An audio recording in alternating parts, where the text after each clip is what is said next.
रघुपति राघव राजा राम, पतित पावन सीताराम। रघुपति राघव राजा राम, पतित पावन सीताराम।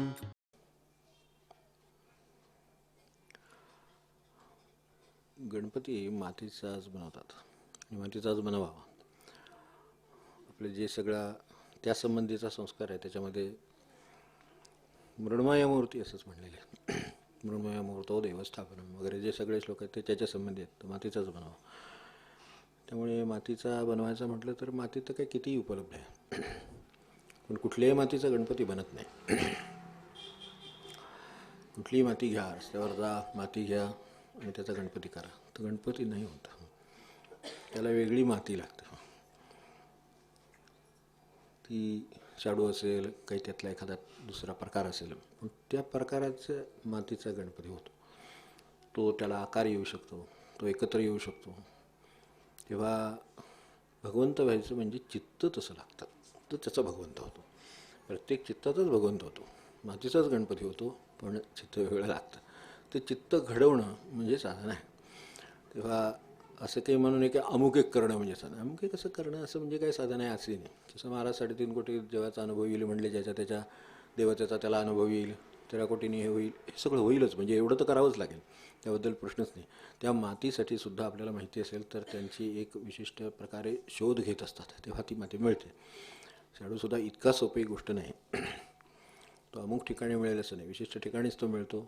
आणि तशा तऱ्हेची ज्या मातीचं चिकण माती म्हणतो आपण, तशी चिकण माती मिळायला सुद्धा ते विशिष्ट ठिकाणच लागतं. ते विशिष्ट ठिकाणं म्हणजे संत सत्पुरुष.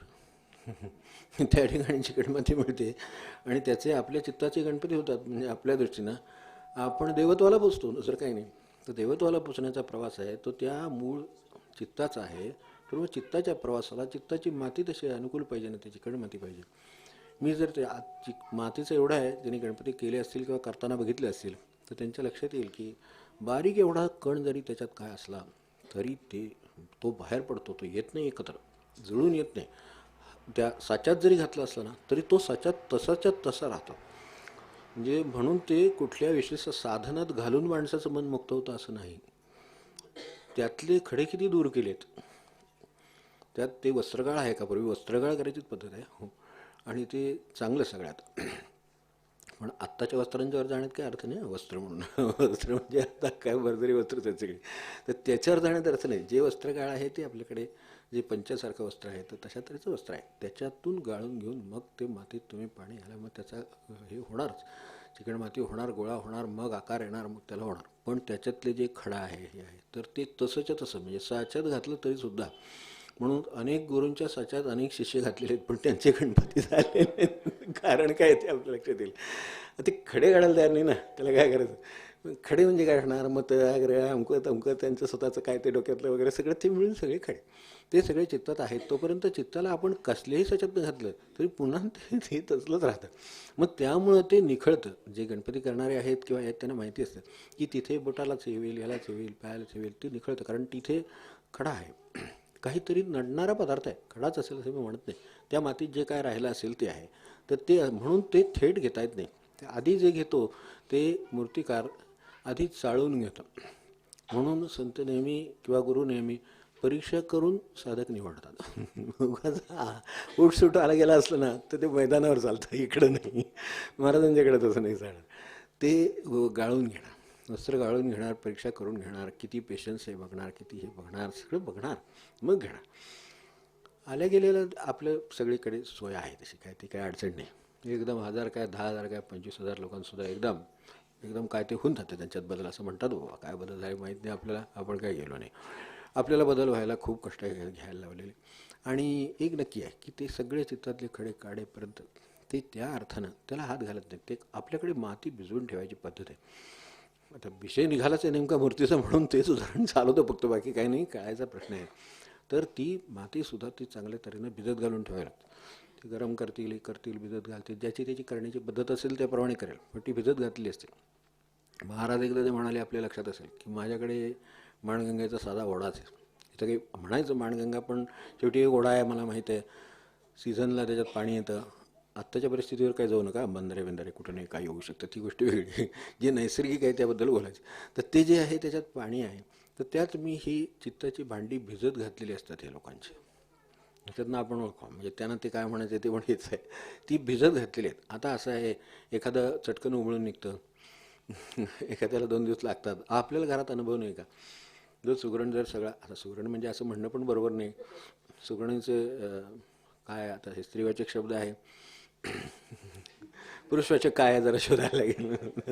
तर ते जे कोणी असतील तर ते जर स्वयंपाक करणारे म्हणा, दूध तापवणारे म्हणा, असे काय तिथल्या ज्या काय बेसिक ॲक्टिव्हिटी आहेत त्या करणारे म्हणा, ते जर चांगले कौशल्याचे असतील, म्हणजे चांगल्या कौशल्याचे असतील तर 3-4 दिवस ते पाण्यात ठेवावं लागतं नंतर. कारण ते फार काळं होऊन जाऊन शेजाऱ्याने येऊन चौकशी करून तुमच्यात काय झालं, हे जे तुमच्यात काय झालं आहे काय कुठे वगैरे, हे सगळं जे काय कौशल्याचं लक्षण आहे किंवा त्याच्या, मग त्यावेळेला जे चित्त तयार होतं त्याचं काय होईल मला सांगा. तर ते जर तेही निघतं, ते काढल्याशिवाय सोडत नाही. ते गुरु कशाला म्हणायचे ते. पण आता असं आहे, भांडी उडून जातात, भांडी काय उडून जात नाहीत, माणसं उडून जाऊ शकतात. त्यामुळे ती गेली तर मग त्यांचं काही चालत नाही. पण भांडं याच्यात टाकलं आहे, त्यामुळे चित्ताची भांडी नेऊन त्या ओढ्यात टाकलेली आहेत आणि भिजत ठेवली आहेत. म्हणजे आता ज्या अर्थी भिजत ठेवावी लागली त्या अर्थी त्याला चिकटलेलं काहीतरी आहेच आहे की जे निघालेलं नाही, निघत नाही आहे तोपर्यंत. जसं ती माती मूर्तीला वापरता येत नाही आहे किंवा तिची मूर्ती करता येत नाही आहे, देव करता येत नाही साध्या भाषेत, तर तसा जो देव करता येत नाही ती मध्ये आळते म्हणून देव करता येत नाही. तर देव करायचं काय, माती तयार असली, ही इथं माती तयार आहे म्हणून हे असं आहे. आणि त्यात काय आहे, ह्याचा वयाशी काही संबंध नाही. आणि त्यांना असं वाटतं की ज्या अर्थी मनुष्य मोठा आहे, म्हणजे मोठा असतोच तो, त्याबद्दल प्रश्न नाही, तर त्या अर्थी त्याची ही सगळी तयारी झाली, त्याची तयारीचा ह्याच्याशी काही संबंध नाही. लहान मुलसं तयार होऊ शकतं. महाराजांच्या वयाच्या 9व्या वर्षाला मुंजे झाले, तेव्हा हे तिथूनच त्यांचं लक्षण दिसायला लागलं की हे आपले देवधर्मात राहत आहेत. मुलांचे खेळ झाले तरी देवाचे चाललेत. मूर्ती रामाची दगड ठेवायची, रामाची मूर्ती ह्या दगड म्हणजे रामाची मूर्ती, हे दगड म्हणजे सीता, ह्या दगड म्हणजे लक्ष्मण, असं ते सगळं हे जे कार्यक्रम चालला आहे, हात चालला. चित्ताची स्थिती कशी आहे, त्यावर पालट किती सहज शक्य असतो हे पण आहे, आणि पालट अवघड का असतो हे पण सांगितलं आहे. मग ते पालट अवघड का असतो आपल्या ठणठणीत सांगितलं आहे. आपण नरकी बुडवणे वडील,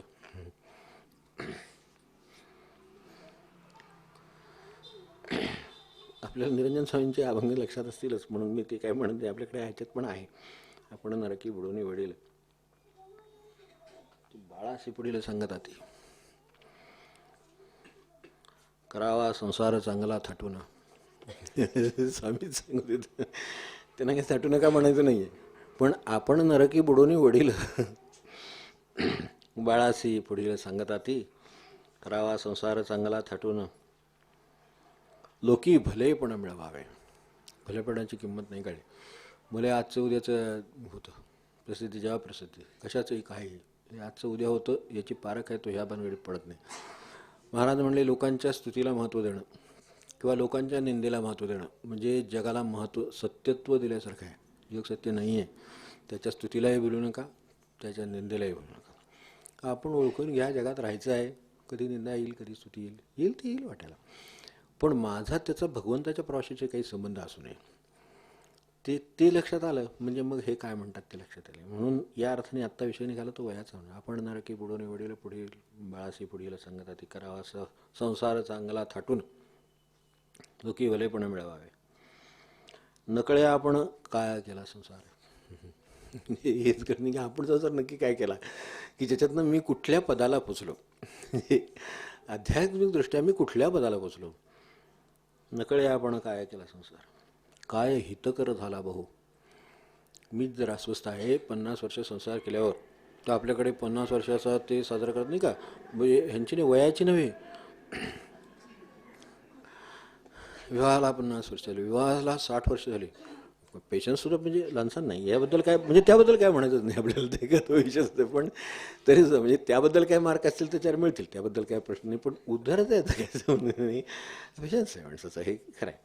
पण नकळे आपण काय केला संसार, आणि काय हितकर झाला भाऊ. पुढचं काय बोलत नाही, पुढचं ते त्यांच्याच भाषेत त्यांनी बोलणं ठीक आहे, पण काय हितकर झाला भाऊ, मी प्रपंच हिताचा केला, धन्य आम्ही झालो संसारा येऊन, असं म्हटलं काय कोणी. ज्यावर कळतं ते सांगायची वेळ येते. जसे शिक्षकांची मुलं ज्याची त्याच्या त्या त्या पद्धतीनं तू तेवढं काय कर, पण शिक्षक होऊ नको. म्हणजे जर खरं त्यांना अनुभव चांगला आला असेल तर, नाही तर तू हेच हो म्हणतील अशी शक्यता आहे. पण ते ज्यांना अनुभव आले ते म्हणतात हे होऊ नको. वकील म्हणतात तू तेवढं वकील करू नको, तू अमुक करू नको, कारण का तिथं काय आहे ते मला माहीत आहे. म्हणजे काय हितकर झाला भाऊ तर ते आपण ठरवा, हितकर झाला का, मी ज्या पद्धतीने गेलो त्या पद्धतीनं माझा संसार हितकर झाला का, तर मग हे पुढचं आहे.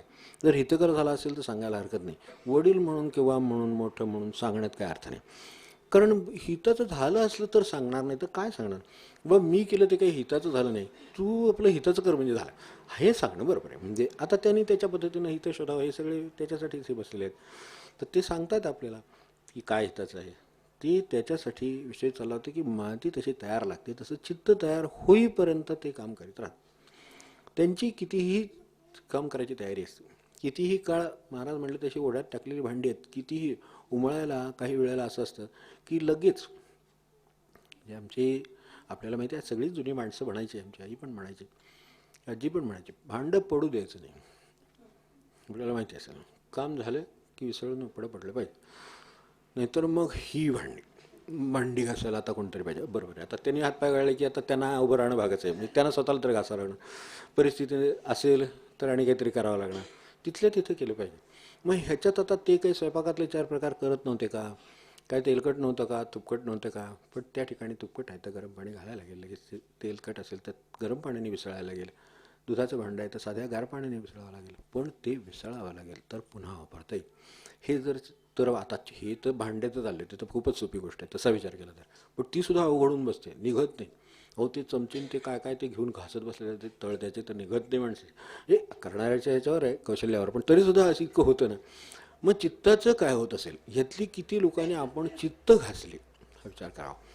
चित्ताला लागलेल्या गोष्टी ज्या मला देवाकडे जाण्यात आड येतात, जे भांडं स्वच्छ होण्यात जसं आड येतात तसं देवाकडे जाण्यात जे आड येतं ते मी किती घासून काढलं. हे सगळे सत्संगन, सगळी पारायण, सगळे जपण सगळं तेवढ्यासाठी आहे. मला सारखं मी बजावतोय श्रीराम जयराम जय जयराम, काय बजावायचं ते बजावतोय, गणगणगणात ते कळायचंच अवघड आहे, पण घासून चांगलं काढतं एवढं खरं आहे. चित्त घासून काढतं त्या कुठलंही घ्या, तिथे त्यांना जे काय म्हणायचे नमःशिवाय नमःशिवाय शिवाय नमः, घासते ते इकडून तिकडे, ते चित्त घासून काढतं. बघा तुम्ही नामस्मरण जर केलं असलं ना, नंतर काय आठवतच नाही, स्वतः विठ्ठल विठ्ठल विठ्ठल नसतं, तेवढंच राहतं चित्तात. म्हणजे याचा अर्थ ते घासून निघालं. आता घासण्याचे ते आपल्याकडे दगड मिळतात, असं दगडांसुद्धा घासायचे वेळ, दगड म्हणजे त्यातला प्रकार, ते काही सॉफ्ट असतं, ते काय ते मटेरियल वापरून का होईना पण घासून काढतात. ते घासल्यानंतरचं जे चित्त म्हणजे जी मूर्तीची माती तयार झाली तिला तुम्ही आकार द्यावा. तुम्हाला काय ठरवायचं ते ठरवा. तुम्हाला त्याचा पांडुरंग करा, नाही तर तुम्हाला त्याची गणपती करा, नाही तर मारुती करा, सगळं करता येते. कुठलंही देवत्व तिला येईल एवढी मातीची अवस्था लागते. तर ती चित्ताची अवस्था म्हणून यांच्या 9व्या वर्षी लग्न झालं, हे झालं, मुंज झाली. तर मुंजीपासून हे विचार करतायत की हे जे काय आहे ते मला अनुभव आले पाहिजे. हे जे म्हटलं नाही ते ओम तत्सत अनुभवा आले पाहिजे. मला ते खरं आहे, हे खरं नाही, हे मला फक्त माझ्या प्रारब्धापोटी मला फेडायसाठी हे करायचं आहे. त्यात दुमत नाही. देह आलो आहे, कर्तव्य आली ती मला करायची आहेत, प्रत्येकाची जी असतील ती, पण कर्तव्य म्हणून करायचं आहे. तर त्यासाठी जी स्थिती असते ती स्थिती म्हणजे ही मातीच्यासारखी मूर्ती होती त्याची स्थिती आहे, ती चित्ताला यावी म्हणून हे करतात. आता हे ओम तत्सत हे काय आहे, तर हे जे आहे हे सत वाटतंय आणि म्हणून मी त्याच्या मागं लागलो. ते सत नाही. त्रिकोणाचा चौकोन होत नाही, परवा एकदा मध्ये म्हटलं ना आपण, तसं आहे ते, कधी होणारच नाही. तुम्ही कशाचंही प्रपंच धरा, राजापासून रंगापर्यंत कोणाचं आहे तिथे हे असंच राहणार आहे. हे फक्त कर्तव्य गरिबालाही पुरं करावं लागतं आणि श्रीमंतालाही पुरं करावं लागतं. कोणाला चुकलं आहे, प्रारब्धच आहे म्हणून तर जन्माला आलो, म्हणजे जे घेऊन आलो तेवढं संपवावं लागतं. आता ताटात वाढून घेतलं आहे, आपलं ताट स्वच्छ करून दिलं पाहिजे, म्हणजे ते घेतात पुढे. तर त्यासाठी ते स्वच्छ करण्यासाठी हे सगळे कामं आहेत ती त्यासाठी आहेत. आता या भावनेनं मनुष्य पोथी वाचेल, या भावनेनं मनुष्य तप करेल, या भावनेनं काय जप करेल, काय त्याला करायचं आहे ते ह्या भावनेनं करेल तर त्याचं काम होईल. तर त्याच्यात ते पाहिजे ना, मला काय करायचं आहे ती माहिती पाहिजे, काय जायला पाहिजे, अडकले का कशामध्ये, कशाहीमध्ये काय बाजूला एवढा मोठ्या अडकणाऱ्या गोष्टी पडल्या.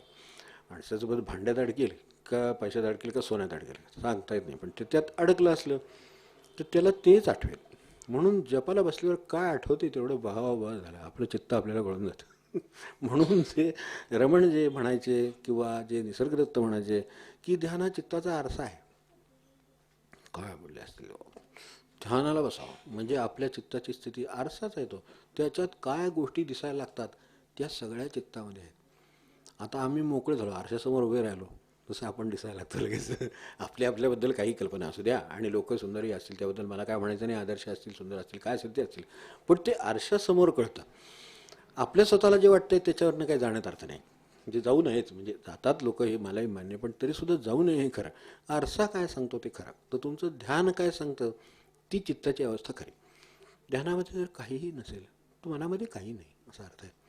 चित्तामध्ये काही नाही, पण ध्यानाला बसलं की नसलेली मंडळीसुद्धा हजर होतात. बरोबर, वस्तू असेल, झाड, पाणी, अमकं तमकं, कधी काय, कोर्ट कचेरी, दावे, बरं बाजूनी विरुद्ध, सगळं ते ध्यानात कुठून आलं. बरं, आपण ह्यातलं एकालाही आमंत्रण दिलेलं नाही, मग ते कुठून हजर झाले, आतून आले. चित्ताचे ध्यान हा आरसा आहे ना, त्यामुळे लगेच ते प्रतिबिंब पडायला लागलं. मग तिथे पाहावं, तर आपल्याला ही गरज आहे तर तिथे पाहावं. तर ह्यांना काय वाटतंय, हे त्यांना 90 वर्षी वाटतंय की हे गायत्री मंत्र उपदेशीला एकचित्ते पठण केला, ओम तत्सत अनुभव आले पाहिजे ना. तर ते अनुभवायला मला कुठे येते की हे हे हे मिथ्या आहे, हे माझ्या अनुभवाला आलं तर ते खरं झालं. ज्ञान आणि अनुभव या दोन गोष्टीशिवाय भगवंताकडे जात येत नाही. ज्ञान किती मिळवत येतं, पांडित्याला काय कमी आहे का मला सांगा, काय पाठांतर केलं तरी बोलता येतं, ती गोष्टी वेगळी आहे. तर तसं नाही आहे, हे अनुभव आले पाहिजे, समजले आणि वर्तले असं आहे ना पुन्हा. त्यामुळे ते पण आहे, म्हणजे त्याच्यात आत कळलं, पुन्हा ते अंमलात आणलं आणि मग अंमलात आणल्यानंतर ते तेच होतात, दुसरं काय होत नाही आणखीन वेगळं. तर तसं जे होतं ते त्यांना त्यावेळेला वाटलं, म्हणून हे ह्यांचे काही खरं नाही. थोडंसं प्रापंचिकाची छाया आहे त्याच्यावर, हे जे काही अध्याय आहे त्याच्यावर, समासावर, या चौथ्या समासावर ती छाया आहे. प्रापंचिक मनुष्य काय करेल, तर त्यामुळं यास्तव शीघ्रची लग्रग्रंथी घालू म्हणे रावजी प्रती, मानली सकळासी युक्ती गीता आदी करून. बरोबर आहे, प्रपंचिकाला असं वाटतं याला एकदा अडकूनला म्हणजे प्रश्न मिटला, म्हणजे ते जे काय देवदेव करतोय सगळं आपोआप सगळं असतोय काय, आपण की पुढे वडील त्यातलंच आहे ते शेवटी. काय हित कर झाला भाऊ, आता तो होतो, पण ते पुढे जे म्हटलं आहे ना की इतकं इतकं सगळं दिलं आहे, मग याची प्रशस्ती का केली यांनी इथे, म्हणजे. आणि महाराजांनी उलट्याला सुलटा प्रश्न तिथंच टाकलेला आहे. खरं सांगायचं तर आपण या गृहस्थाश्रमाकारणे देवादिका जन्म घेणे, विद्या कला आदी आयतने याचसाठी सृष्टीचे उगमस्थान याचेनी सृष्टीचे पालन, नीती न्याय दंडन याचे करिता ऐसा विवेक उदयला आणि हळूहळू वाढू लागला. तेव्हा हे सगळं ह्या आश्रमासाठी आहे, पण या आश्रमाला आधीचा आश्रम व्यवस्थित लागतो तर हा आश्रम होतो, नाहीतर आसक्ती होते. मग मनुष्य गेला कोणतं तर कुठे उद्धत जाईल सांगता येत नाही. ह्यासाठी म्हणून त्यांना जे शोधावं वाटलं ते त्यांनी ते हे मध्ये झालं आहे, हे लग्न वगैरे सगळं झालं, ते काय मग सांगायची गरज नाही, कारण आपल्याला काय लग्न म्हणजे इव्हेंटच आहे, किती दिवस साजरा करा. तर वांग निश्चय, सीमांत पूजन, विवाह, होम, अन्नदान, सरस्वती ठेविली, नामाभिधान वगैरे सगळं समारंभ सांग केला. सगळं महाराजांसारखं जणू काही आपण केलं, सांग सगळं झालं. आता परी गणपती उदासीन, फरक मातीत फरक आहे ना, चित्ताची माती देवत्वाच्या जवळ आहे, त्यामुळं तिला आकार यायला हे इथे गडबड आहे, तिथे त्यांचं हे सगळं झालं. आता बाकीचं विसरतोच तू, इकडं काय झालं तर उदासीन कोण होतो का, म्हणजे काही ना आता तसं पदरात पडलं असं तर ते लक्षात आल्यावर उदासीन होणार, ते सोडून द्या, तुझ्याचा त्याचा अनुभव. पण प्रत्यक्ष काय होतं की उदासीन नाही होत, मनुष्य गेला हा वितलग्न झालं त्याचं, म्हणजे खरोखरच आता विमानानं गेल्याशिवाय होतच नाही काय पुढचं काय, अशी समजूत आहे. पण प्रत्यक्षात नाही आहे तसं. त्यांचं काय झालं, गणपती काय, आता हे सगळं आपण वाचलेलं असतं, फक्त कदाचित ओळीकडे लक्ष गेलं नसलं तर म्हणून लक्ष वेधायचं एवढंच. परी गणपती उदासीन म्हणे कासया हे बंधन, कै देखेन सद्गुरुचरण भवसिंधू तारक. मग महाराज मग ते तसे आहेत, म्हणून आपण हे काही करू नये आता देवा, तुमचे पायी ठावा द्यावा, हे का म्हणतोय तर ह्याच्यासाठी इथे फरक आहे. परी गणपती उदासीन, ज्या अर्थाने उदासीन ही स्थिती आहे, त्यांनासुद्धा त्याचे मार्ग शोधण्यासाठी पुढे ज्ञाने भावे विरक्त, तरी संसारी अलिप्त. ज्ञानाने विरक्ती आहे, ज्ञानात मुक्ती किंवा ज्ञानादेव तू कैलल्यम, हे जे सगळं आहे ते ज्ञानात धरू नये. काय होतं, मनुष्य गोष्टी करतो, सगळी कर्म चालूच आहेत, पण कर्म कळतात असं नाही. कर्म कळणं वेगळं. एखाद्याला ठेच लागते, तोंडा अरे रे रे म्हणतो, जातो पुढे, थोड्या वेळाने ठेच विसरून, का लागली याचा कोण विचार करत नाही. तो जो विचार करतो ना तो जातो मागे. म्हणजे दगड चुकीच्या जागी होता का मी चुकीच्या जागी पाऊल टाकलं होतं, याच्याकडे जो शोधायला जातो त्याला एक तत्त्वज्ञानात एक म्हणण्याचं हे आहे, पद्धत आहे की जो प्रश्न आहे त्याला आणखीन एक प्रश्न विचारा, म्हणजे तुम्हाला तत्त्व सापडतं. तसं प्रश्नाला प्रश्न करणं म्हणजे ते आहे. तर तसं मला का लागला म्हणजे मला दुःख झालं, का झालं, मला एवढ्या लागल्याने दुःख होते, तर त्यावेळेला माझं चुकलं म्हणून ठेच लागली का दगड चुकीच्या जागी, दगडचं चुकीच्या जागी कोणीच ठेवते. त्या अर्थाने मूळ या सृष्टीमध्ये काही रस्त्यामध्ये कोणी मुद्दा मांडून ठेवलेलं नाही, मी चालताना बेसावत होतो म्हणून ठेच लागली. आता बेसावत जर मी असेल तर चूक दगडाची नाही, माझी आहे. मग अशा मला अनेक ठिकाणी ठेचा लागतात, मग त्यावेळेला आता त्यांना दोष द्यावा का मी बेसावत आहे ओळखावा, हे परमार्थाचा प्रवास आहे. त्या अर्थाने मनुष्य वर राहतो. मग ठेचेचं दुःख नाही, बेसावतेचं दुःख आहे. हे ज्याला कळलं त्याला परमार्थ कळला. बरोबर की ठेच लागला, आता ठेच तर लागणार, ठीक आहे. त्याचं दुःख नेहमीच्या प्रापंचिक माणसाला त्याचं दुःख असतं, आणि हा कोणीतरी दगड टाकला त्यामुळे मला त्यामुळं काही झालेलं नाही, मी बेसावत होतो, मी अजूनही अर्धा फूट पुढे टाका, अर्धा फूट सुद्धा नाही, एक 4-5 इंच पुढे पाऊल टाकलं असतं बघून तर काय अडचण आली नसती. मग एवढं जर त्या साधा दगड शिकवतो तर आपल्याला शिकताना त्याला दोष देण्याऐवजी, आता तिथं दगड आहे म्हणून मी हे उदाहरण घेतलं, बाकी काही नाही. एरवीच्या ठिकाणी इतर गोष्टी असतात, जो माणसानं दोष कशा द्यायचा, कोणाचं काय म्हणायचं. तर त्यामुळे तिथे सुद्धा असे ठेचा लागल्या की ठेचा लागल्यावर मनुष्य त्याला दोष देतो. इथे दगड आहे म्हणून दगडाला म्हणता येत नाही म्हणून आपण म्हणतो. आपल्या लक्षात आलंच असेल, दगडच आहे त्याला काय म्हणलं तर तो काय म्हणणार नाही हो. बाकीच्या ठिकाणी ठेच लागते तिथे माणूस असतो, मग त्याला नाही म्हणतात काय, म्हणायला गेलं तर घोटाळा होतो. मग मुळात कुठे चुकलं, मुळात त्याचं चुकलंच नाही, माझंच चुकलं. माझं काय चुकलं ते शोधून काढणं म्हणजे परमार्थ. कारण शेवटी मला बदलायचं आहे ना. अहो हे तर जग असंच राहणार, हे असे तर ते तसे असतील, याच्यापेक्षा आणखीन काय असणार आहे, फरक काय होणार. तर त्यांच्यावर माझं अवलंबून नाही, त्यांच्यामुळे मी बेसावतेनं मी केला, व्यवहार केला, काय केलं, कर्म केलं, काय ते बेसावतेमुळं केलं, ते बेसावतेबद्दल मला दुःख आहे. तर ते गुरून त्यासाठी हे ऐसे संत महंत तेच अधिकारी येथ वेद निधी दावावया, हे जे आहे की धृती अल्प झाली वगैरे, आहार विहार दुर्जन संगती अनिवार, हे जे सगळं आहे, जो भूतांचा जनिता त्रिभुवनी जयाची सत्ता त्यासी न पाहता प्रकृती सुखे धुंडाळीती म्हणणे आपण नरकी बुडवणे वडेल. ही जी आहेत ती प्रकृती सुखा बरोबरच आहे. प्रकृती म्हणजे सर्व विश्वातून निर्माण होणारं सुख, त्याला हे प्रकृती सुख म्हणायचं. प्रकृतीचं सुख हे माणसाच्या रूपाने असेल, कसल्या वस्तूच्या रूपाने असेल, कशाने असेल, कोणाला 4 भांड्याने सुख लागेल, काय कशाने सुख लागेल माणसाला सांगता येत नाही. ते प्रकृती सुख आहे एवढं खरं, जे प्रकृतीशी निगडित आहे, या सगळ्या विश्वाशी निगडित आहे. ते जे माझं या कसल्याही या प्रपंचाशी निगडित नाही, ते जे सुख आहे त्याच्याकडे मनुष्याला जाता यावं, यासाठी सगळा आटापेटा संतांचा चाललेला असतो की त्याला ते सापडावं. कारण हे काय, हे शेवटी नाशिवंत आहे, मर्यादा आहेत काळाची. दुसरा मनुष्य आज आपल्या मनाप्रमाणे वागला, उद्या वागेल याची काही खात्री आहे का. आपलं म्हणून झालं, अगदी नात्याचं झालं तरीसुद्धा उद्या ते प्रसंगाला हातवर केला म्हणजे पुन्हा दुःख येतं. मग असं वाटायला येण्यापेक्षा आपण जिथे कधीही हातवर केले जात नाहीत, तिथे कधीही सांभाळलं जातं, तर अशा ठिकाणी आपण कायम निगडीत असावं. त्याला मनानेच निगडीत राहावं लागतं. गुरुचा देवारा काही मांडावा लागत नाही, एक फोटो स्मरणाला पुरतो किंवा तेही गरज नसते. मानस पूजित काम होतं माणसाचं, इतकं सोपं काम ठेवलं आहे. कोणाची, जे महापुरुष आहेत त्यातले कोणीही आपल्यासमोर उभा राहील आणि आपलं काम करेल आणि आपल्या चित्ताला सजीव करेल, सावध करेल, हे सगळी शक्यता आहे. फक्त ती त्या कुठून तरी त्याला मार्ग काढावा लागतो. म्हणून मानसपूजेतनं काढला. तो अधिक अवघड असेल तर मूर्तिपूजेतनं काढला, तो सोपा आहे. माझ्यासमोर एकदा जर मी समजा पांडुरंगासमोर उभा राहिलो, काय दत्तासमोर उभा राहिलो, दत्तगुरूच दिसतात, तेवढेच दिसले पाहिजेत की तिथे काम होईल. त्यांच्या भोवती ती आरास काय केली, ती लाईटिंग, त्याचा काय संबंध नाही. माझा दत्तगुरूशी संबंध आहे. जेव्हा हे उत्तर मागे आपल्याला मी नारेश्वरांच्या महाराजांच्या वेळेला सांगितलं होतं, आपल्या लक्षात असेल की त्यांना गांधीजी म्हणाले ते की ते असं आहे, द्वारक्याला असं आहे, तसं आहे, ते बाहेर फार ते सगळीकडे हे पसरलेलं आहे. क्षेत्रात जे असतं तसंच क्षेत्रामध्ये चिखल पाणी अमकं तमकं सगळं रिटर्न फार हे झालं आहे. म्हणजे अस्वच्छता आहे. स्वच्छता हा गुण आहे, हे काही दुमत नाही. पण आता इतकी गर्दी वाढली, इतका व्यवहार वाढला म्हणल्यानंतर आपण बघतोय ना तीर्थक्षेत्रात काय होतं. त्यामुळे ते तसं आहे. ते म्हणले ते कसंही असू दे, माझं लक्ष द्वारकाधीशाकडे होतं, मला काही जाणवलं नाही.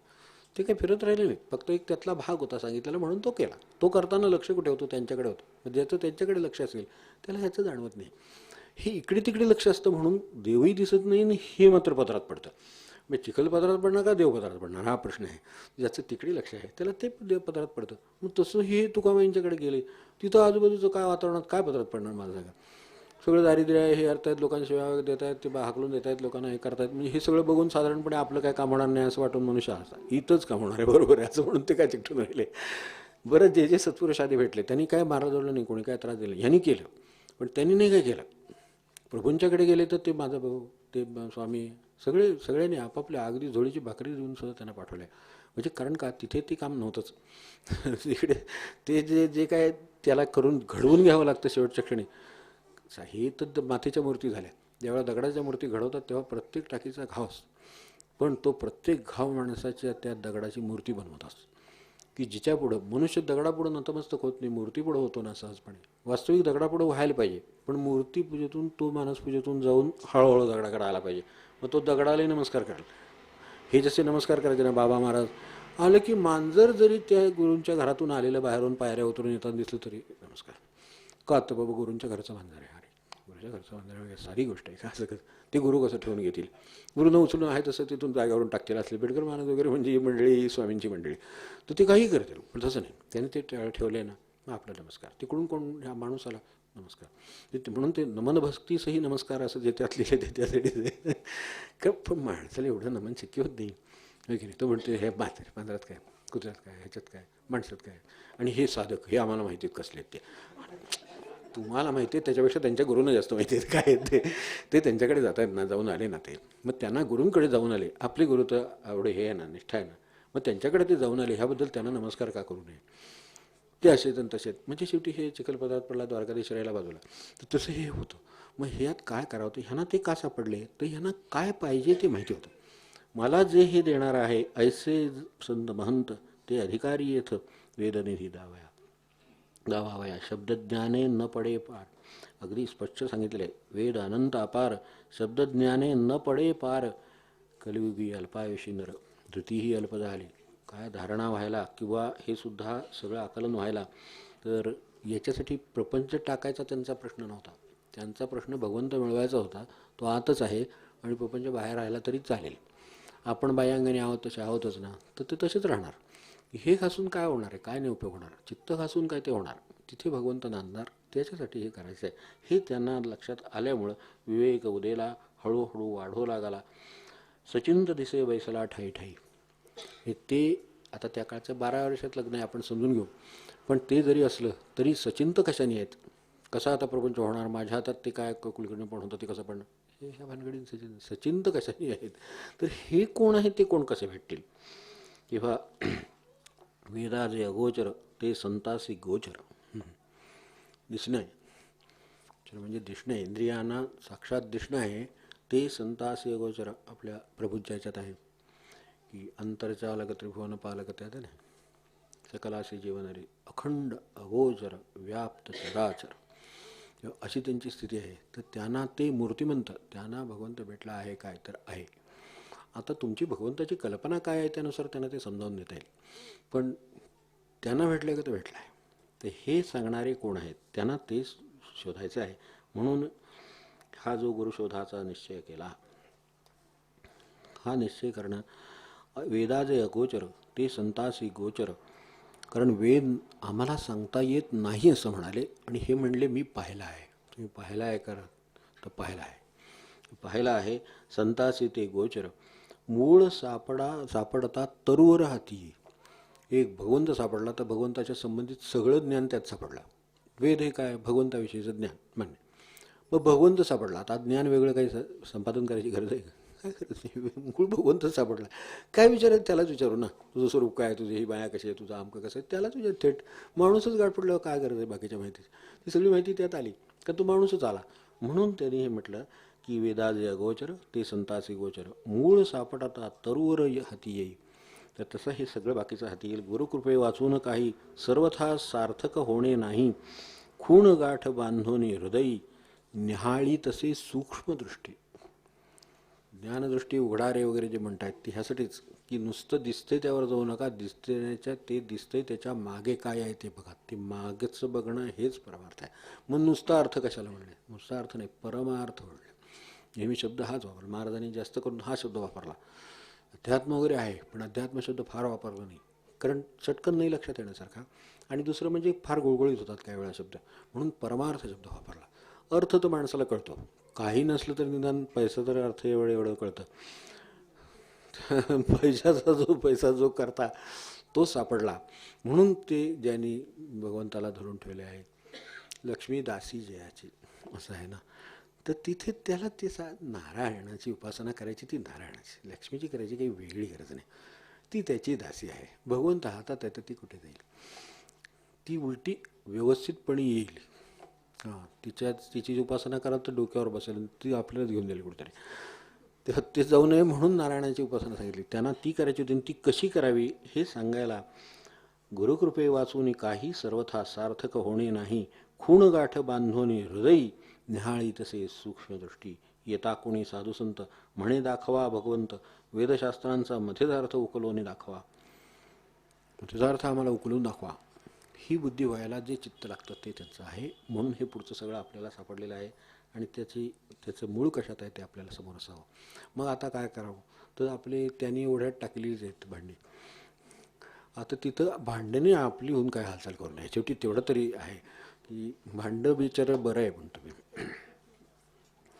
कारण त्याला काय, त्याच्याकडून त्याची काय हालचाल होत नाही. कोणी बाकीची इकडची तिकडची भांडी हलवली म्हणजे ते पडतं, यापेक्षा काय होत नाही. पाण्यात टाकलेली, ओढ्यात टाकलेली वाटतं, ते ओढ्यात टाकलेल्या भांड्यासारखं जे पडून राहावं लागतं, म्हणजे मग आपोआप उमळून येतं. कारण हे पाणी कमी पडलं तर ते पाणी सोडतात, आपल्याकडे धरणात नाही सोडत, त्यांना काय आवड आहे का, तर त्यांनी ते पाणी सोडतात आणि ते उकलून काढतात. मग चित्त हळूहळू उकलून निघतं. हे राहिले ते राहिले, तो दोष आहे, हा दोष आहे, तो दोष आहे, हां ठीक आहे, आता निघालं ना, तसं भांडं उमळून निघतं. आणि शेवटी काही नाही बघितलं, पाण्यात नुसतं भांडं ठेवलेलं असलं ना, तर हात फिरवायचा बस आणि साध्या पाण्यातनं फिरवून टाकायचं. कितीही, ज्याला करवडलेलं म्हणतात, तर कितीही करवडलेलं भांडं आहे तरीसुद्धा ते एकदम मग, पण तितका काळ ते पाण्यात भिजत ठेवावं लागतं. आता हा काळ म्हणजे साधनेचा काळ आपला, बाकी काय सांगायचं आता.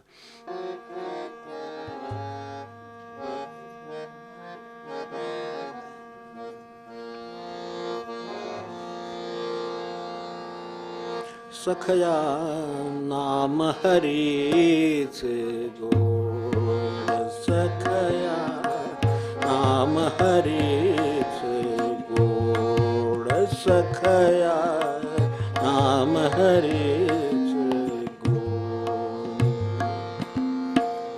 घेऊन रुची त्या नाम रसाची, घेऊन रुची त्या नाम रसाची, भववेडी हे तोड सखया, भववेडी हे तोड सखया नाम हरीच गोड, सखया नाम हरीच गोड.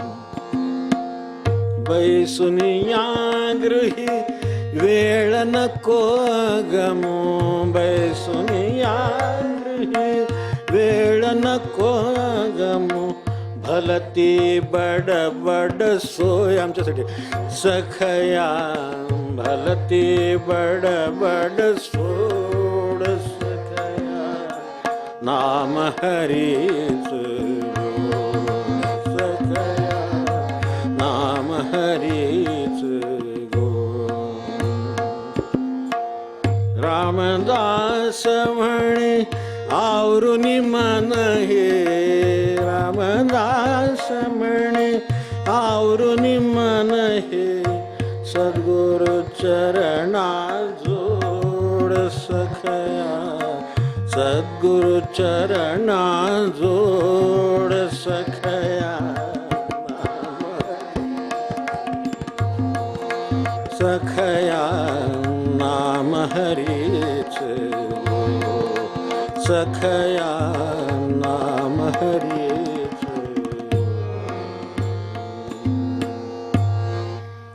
जानकी जीवन स्मरण जय जय राम.